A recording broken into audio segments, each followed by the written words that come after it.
Hi, my name is Ethan. My name is Caden. My name is Zane.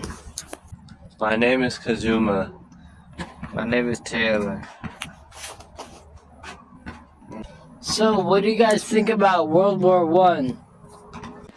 Well, before World War I, battles were fought in lines of soldiers firing at each other at close range.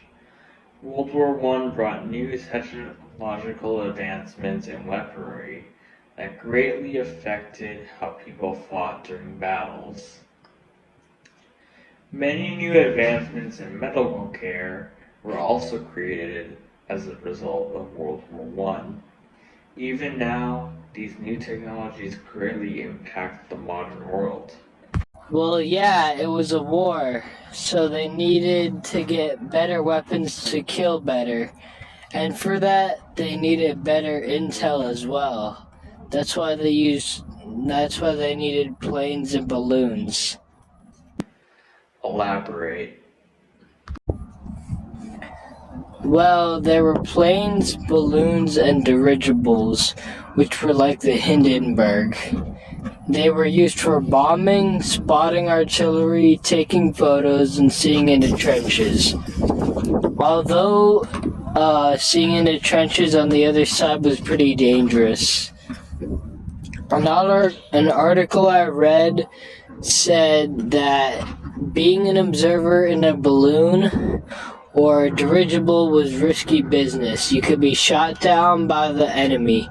Observation crews used parachutes long before they were adopted by airmen. Personally, I wouldn't want to be in those balloons. There was this bullet called the Buckingham incendiary bullet that would be shot at the observation balloons and ignite the gases inside, making everything catch fire. So for the observers, if this happened, sometimes their escape was too late or their parachute caught alight. What about planes and dirigibles? The dirigibles were just better balloons. They were stronger, more maneuverable, and more like the Hindenburg.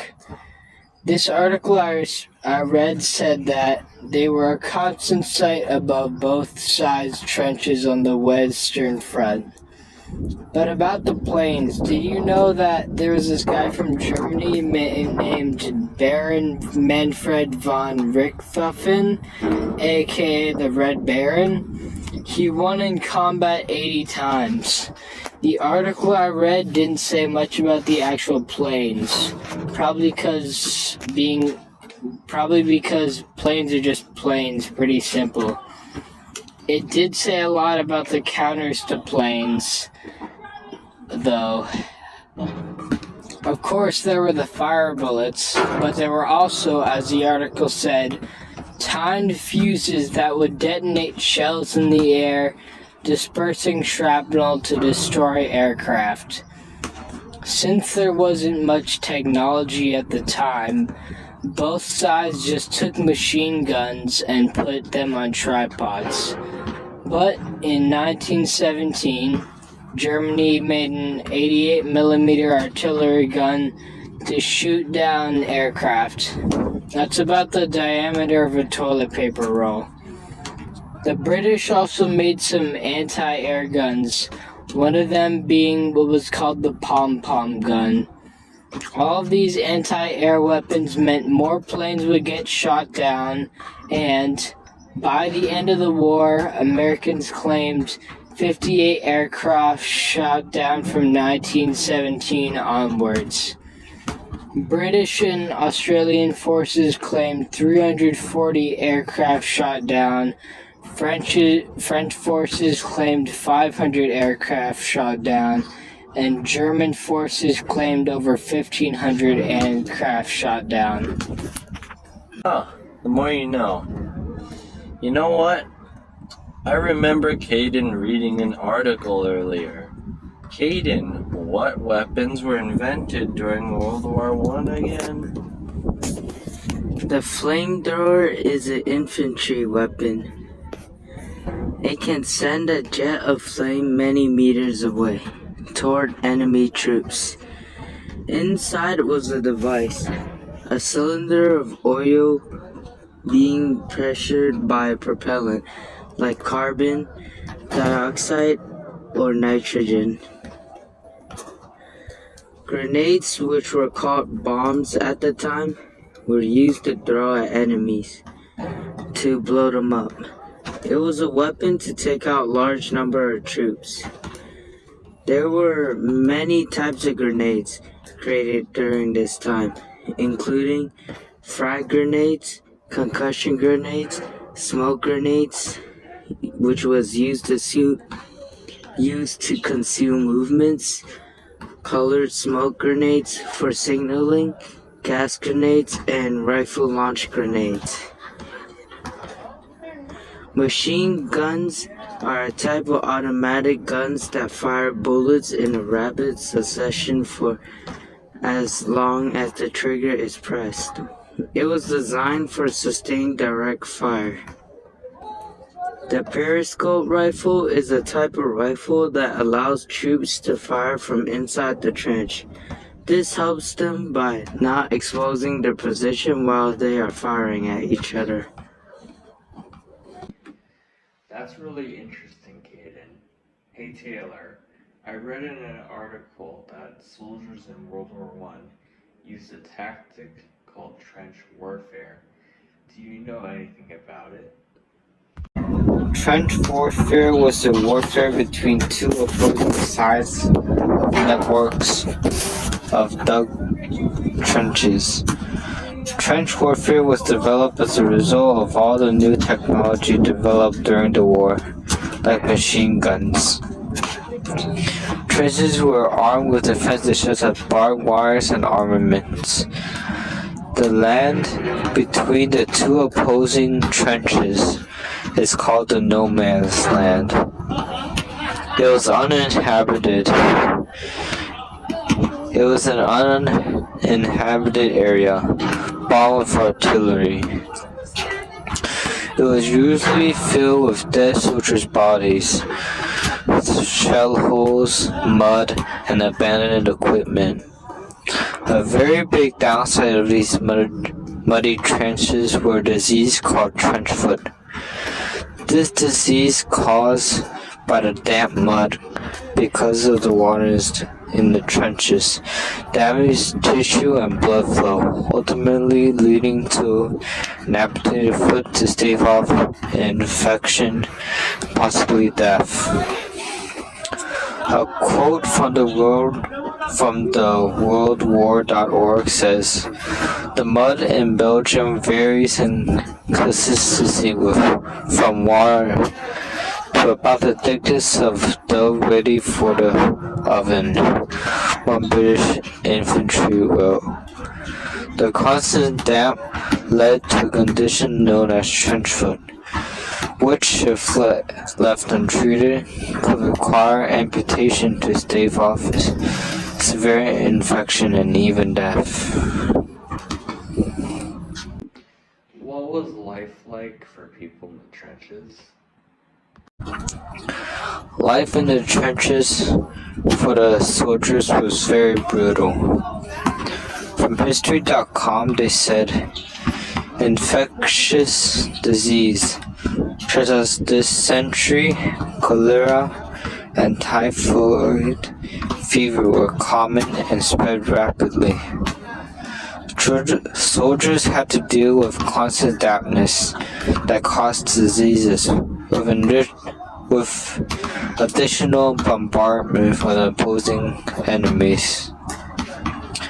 Additional information from history.com also stated, as they were effectively trapped in trenches for long periods of time under nearly constant bombardment.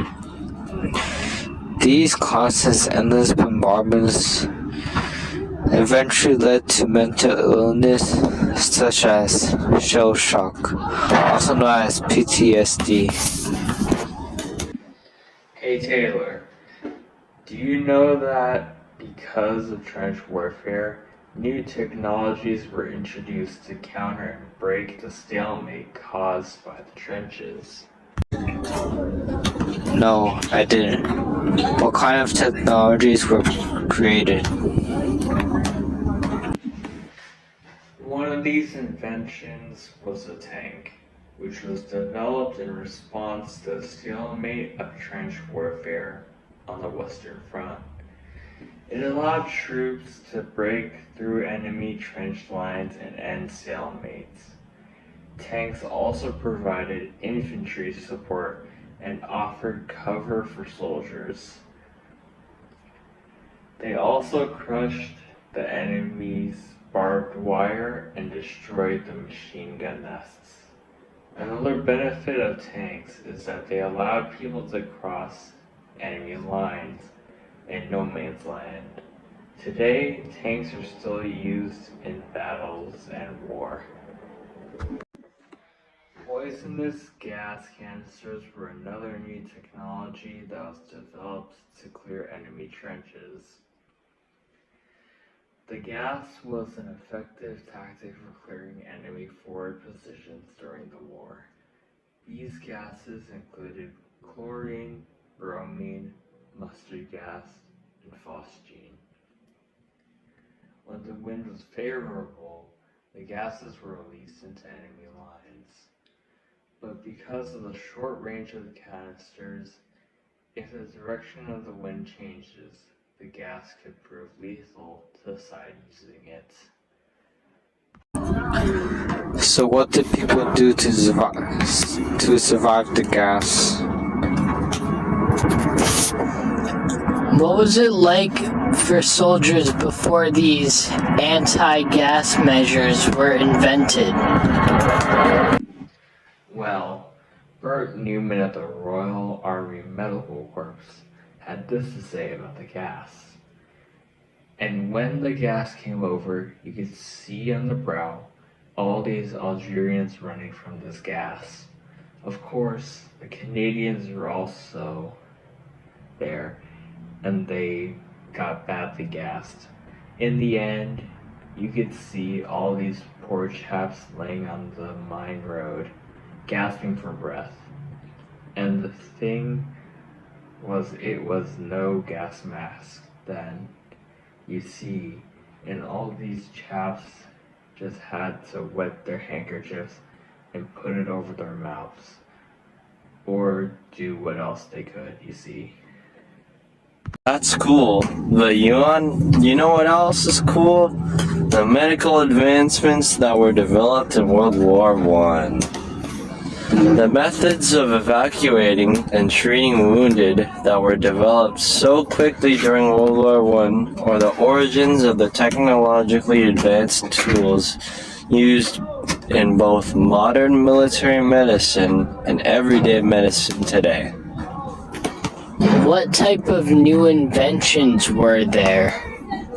Well, a few of the many inventions were like introductions, I guess, of technology, were ambulances, antiseptics, specialized anesthetics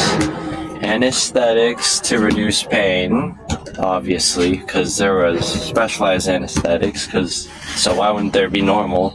Yeah.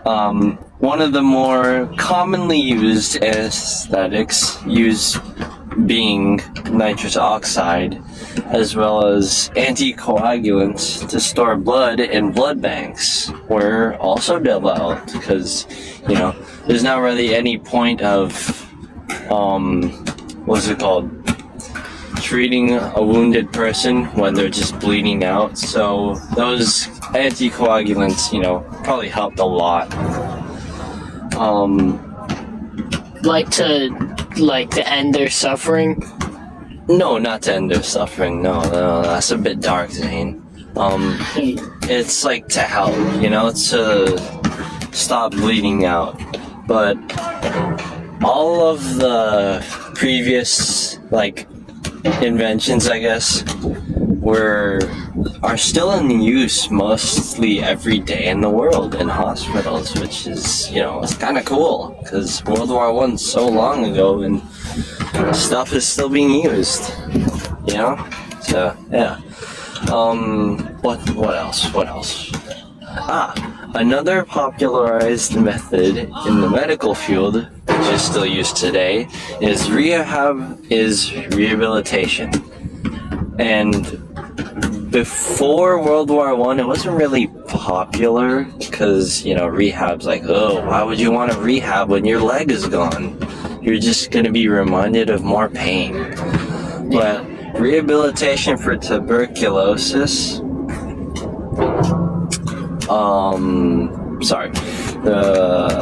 tuberculosis, which was a new field that was doubted by many medical officers, was actually very successful, like more successful than they thought. So doctors started to trust the process more, and they started suggesting rehab more. They started to suggest rehabilitation more after injuries, because nowadays it's not as severe, like losing a limb or like getting permanent brain damage. It's more like breaking or spraining an ankle. So being able to use that again just feels really good for the patient and the doctor. They both have clear consciences, and yeah, it's also good for mentals. I see. What you're trying to say is not all technology invented in World War I was bad. So, what are your guys' thoughts on the technology introduced during World War I? Technology that war brings can be destructive, but can also have benefits. Well, I think that technology can be destructive and worse, but at the same time, it can help with problems happening in society. I believe that technological advancements made during World War I that were not used to kill and fight, like the medical advancements stated by Kazuma, are beneficial to the well-being of society and the world. Interesting. But honestly, I think war is bad as a concept, but since there's a lot of things happening, it can bring a lot, it leaves room for improvement, and it could help bring about change and development in the form of technological advancements, what I just said, medical stuff. Hey, Two sides to everything. Yes, exactly. In summary, the technological and medical advancements of World War I greatly changed the world by introducing new medical practices and affecting how future wars were fought. These new technologies still impact the world even to this day. That's pretty cool.